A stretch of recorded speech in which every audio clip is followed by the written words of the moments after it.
E é interessante, esse processo de questionamento, ele faz parte de técnicas de gestão emocional, né? Tem uma técnica chamada a mesa redonda do eu, onde você começa a fazer um questionamento consigo mesmo, né? Sobre as dificuldades. Por exemplo, eu vou citar uma experiência que eu passei. Eu lembro quando eu estava recém-habilitado, quando eu fui pegar, uma das primeiras vezes que eu fui pegar rodovia, dirigir na rodovia, eu me lembro que em uma das situações eu estava transitando numa rodovia de mão dupla, sentido duplo de circulação, e não tinha aquela divisão de canteiro central, né? Então, na faixa da direita ia carro, na faixa da esquerda vinham os veículos no sentido contrário. E um acostamento indo para Minas, tem muito essas pistas simples, né? Sim.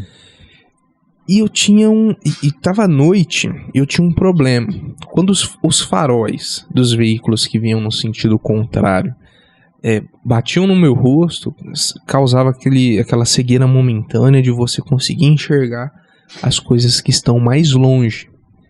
E eu começava falando, como que eu estou dirigindo numa rodovia à noite, sem conseguir enxergar direito o caminho, o trajeto que eu tenho que seguir por causa do ofuscamento que está sendo gerado na situação aqui dos veículos que estão vindo no sentido contrário.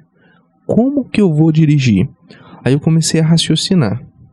Eu falei, pera lá, esse problema não sou só eu que vivo, muito provavelmente muitas outras pessoas devem se questionar da mesma forma e lidar com a mesma situação.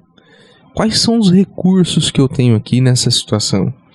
E eu me lembro que eu enxergava apenas uns 10, 15 metros à frente, quando o veículo estava bem próximo, o veículo do sentido contrário, eu conseguia enxergar apenas uns 10, 15 metros da faixa do acostamento do meu lado direito e uns 10, 15 metros da faixa que dividia os dois sentidos ali do meu lado esquerdo. E eu pensava, pera lá, se eu ficar olhando para frente, onde eu não estou enxergando nada, como que eu vou ter certeza que eu estou indo na direção certa? Porque se houver uma leve curva, eu posso de repente entrar ou na contramão ou na terra, no acostamento. Como que eu faço? Como que eu procedo nessa situação? E eu usei o recurso que eu tinha. Eu comecei a questionar.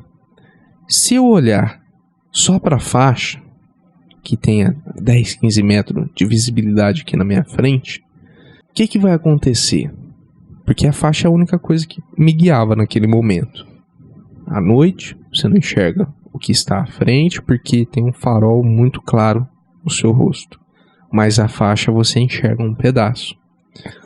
Falei, se eu olhar só para a faixa e manter pertinho da faixa, de uma coisa eu vou ter certeza, eu não vou entrar na contramão. Tá, mas e aí? Será que eu posso confiar na faixa? Aí é um outro questionamento. As vias, elas são feitas por qualquer tipo de pessoa? Qualquer um pode chegar lá e fazer uma pista? Eu falei, não. Muito provavelmente é feito um estudo que tem que caber o veículo aqui dentro do espaço da faixa, independente se for um caminhão, se for um ônibus, tem que caber também. Existe toda uma engenharia de trânsito para você poder, para que eles possam criar as rodovias, as vias, tanto dentro da cidade quanto fora. Falei, então faz sentido. Se eu me nortear, se eu não entrar na contramão, já tá ótimo, eu vou conseguir sobreviver.